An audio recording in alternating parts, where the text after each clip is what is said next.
Crushing. Jonathan Kuminga, they're 3-0 now with him. Thank you. With him in the lineup.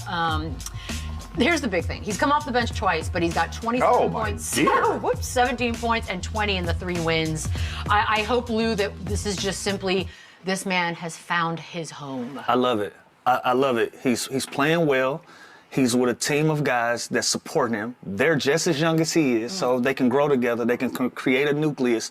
Atlanta's excited about him, as you heard the chants from the crowd. They were thanking Golden State. It looked like this is a seamless fit. He needed to go somewhere where he would be wanted and welcomed and can play his style of basketball. You know, a lot is being made about the style of play. We know that Golden State was a team, they like three-pointers and they like layups. They didn't really play in the mid-range. They didn't really enjoy that style of play. Now in Atlanta, Quinn Snyder is going out there and telling him, hey, just be your best self. Whatever your best brand of basketball is, go out there and have a positive impact on games. And he's been able to do that in the mid-range, attacking the rim.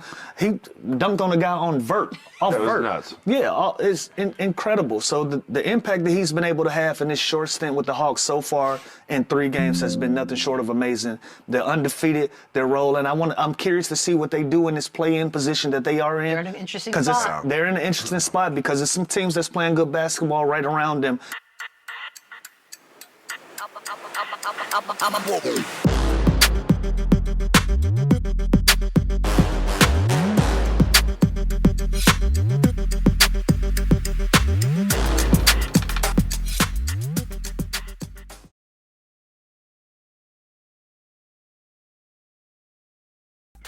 Hello and welcome to Sports Spin, where we take a sports story and we spin it. I'm Sun-EB7 and thank you for joining. So I had to put this video out. I got a couple of them that I've almost completed that I didn't get to put out yesterday because I got too busy with something else. But I'm here today, and let me tell you, you saw the video up front talking about Jonathan Kuminga. Now everybody, of course, is happy for the kid. You know, he got out of a system that wasn't there for him.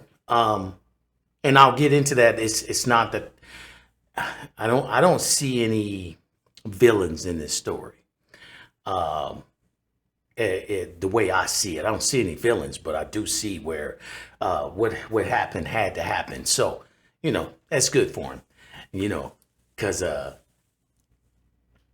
I think he found his home, and in the spirit of finding his home, I think he got something to prove. So just be thankful he ain't in your conference. I'm just saying, because he over here in Atlanta, he just clowning. This team only got 4 losses since he got there on February 5th. 4. Now, he got there February 5th. I'm not sure if he played that night.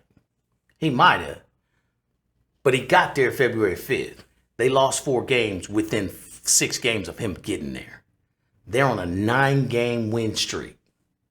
9. Atlanta.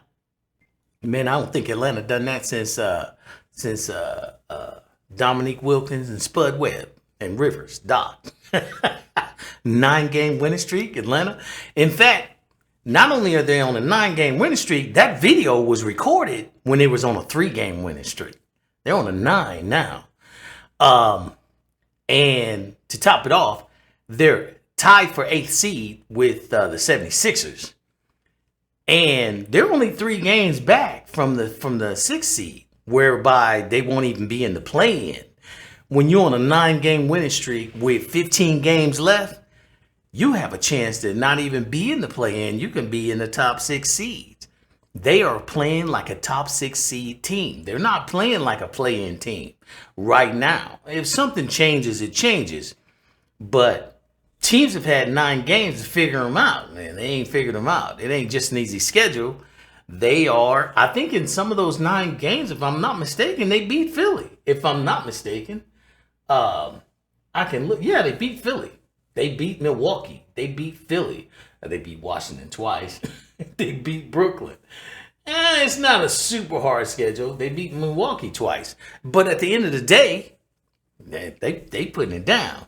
So, I mean, those are some of the teams they got to play the rest of the way. So, you know, they might be in the top 6. The highest I can give them is top 5. That's it. Now, back to what I was saying about this. There's no villain in this. I've seen a few people, personalities and people talking about the Warriors and chastising the Warriors for not paying him and not doing what they needed to do with him. I would say that might be misguided. And here's why. He did not fit the Warriors system. You know, there's a saying, dance with the girl you brought to the prom, right? That girl they brought to the prom is named Steph Curry. He plays a different game. And the mid-range game ain't part of it. Why get 2 when you can get 3? Now, most teams shouldn't even consider that. But when you got a guy that his 3-point goes in more often than your layup, then yeah, you taking the 3. And every time you take a 2, most teams, when they take a mid-range shot and get 2 points, for Golden State, they lost a point. Because that mid-range, your percentage on that mid-range won't be as high as his percentage on that 3. So that's a different philosophy. So Kuminga did not fit that system. Could they have handled it better? Yeah. And if they known what they know now, had they really evaluated him correctly, they could have got more for him. They didn't do that. So he's got a chip on his shoulder, and that's perfect. Oh, nothing's better than a guy with a chip on his shoulder with some skills. Oh yeah, he's going to show out. Now, I don't know if you noticed all those smiles. If you go look online, look him up, he is smiling and laughing all the time. And that's huge. When you're talking about environments and players and chemistry, when you got a guy who hardly ever smiled where he came from, and he's just elated where he went to, yeah, that speaks a lot to chemistry. Now, back to the villain part. No, the Golden State Warriors are not a villain. They developed him. They helped him. They let him stay part of the team. When they released him, he went to another team, and now he is playing his best ball. He's only 23 years old. You know, I think they got him when he was 18. So, this is a great situation for him. You know, I go back to Stacey King. He was the only center to come out in 1988. He came out of Oklahoma Sooners. He was the only center pick. No, there was no center close to him. And guess where he went? He went to the Chicago Bulls, where they play the triangle and they don't need a big man. So guess what? He just rotted. It looked like he shouldn't have never played basketball. I know he was better than that, but he went to the wrong system. And they kept him long enough that by the time he went to another system, his confidence was all shaken. And other teams see you where they're getting you from, and they want to play you the same way. What do I mean by that? If you can't hit a free throw or you can't do a layup on the team you're on, it might be due to the system, not your fault. When they get you where you're going, they're not going to say it's not your fault. They're going to say, we don't want you doing layups. We don't want you on the free throw line. We want you to do this. So it's going to take away from your game. Thus, your confidence take another hit. So I bring Stacey King up because this is what happens to players. This happens all the time. A player comes to the wrong system, and I've said this in many videos. You go to the wrong system, it's over. Because that wrong system is going to change how you approach the game. You think about all the quarterbacks that came in the league before Michael Vick. The quarterbacks that came into the league was told they need to stay in the pocket and throw, even though they picked them high in the draft because they were running. RG3, running quarterback. He wasn't just a runner, had an arm. He had it all. And could run he was a track star. They had everything. What did they do? They got him in Washington and they made him stay in the pocket. And what happened? His career got ended. Dance with the girl you took to the prom. If that's what you do, then you do that when you get where you're going. Don't let them change you, because their changes wasn't the reason that they picked you. They picked you because of how you were, not how they want you to be. Yeah. If they picked you for how they want you to be, you're not going to be successful because you're not going to be your best you.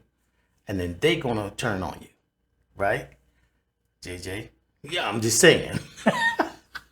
I'm just saying all that to say I'm glad Kuminga got where he is. He looks happy. He's playing his tail off. And it looks good. It looks good. Atlanta got something to celebrate. I want to see what happens in these last 15 games, because this is a story building.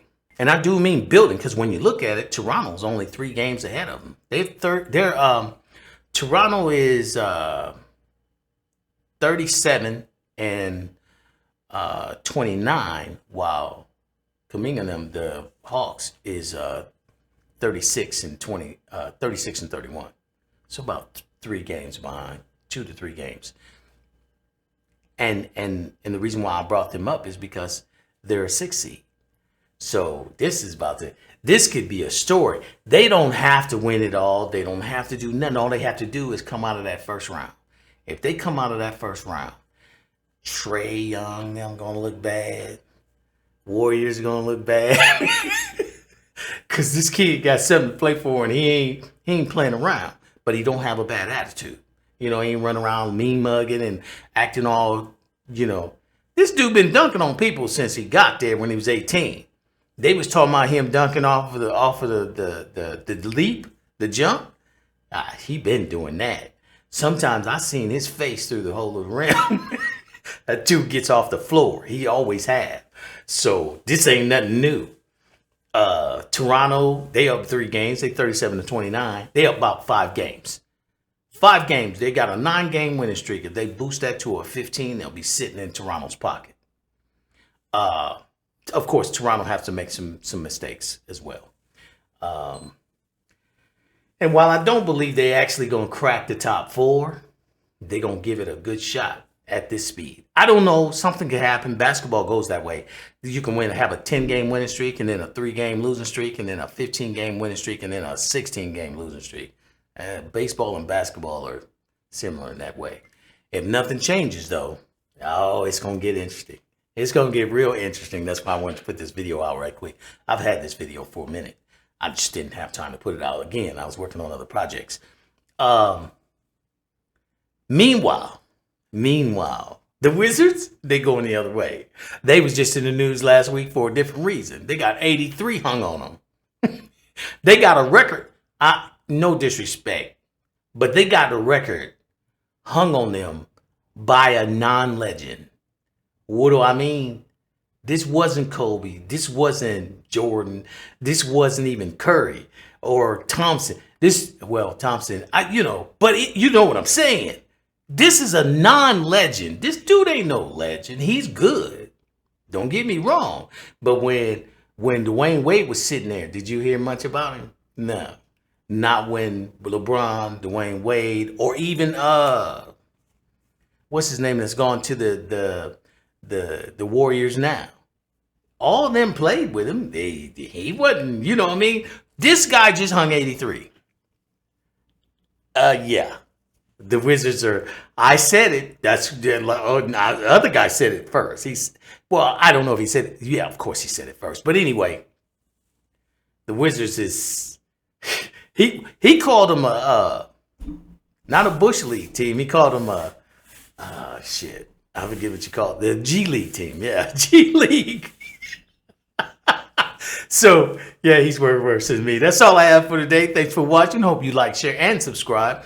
Until next time, just remember this sports story has been spun. Take care.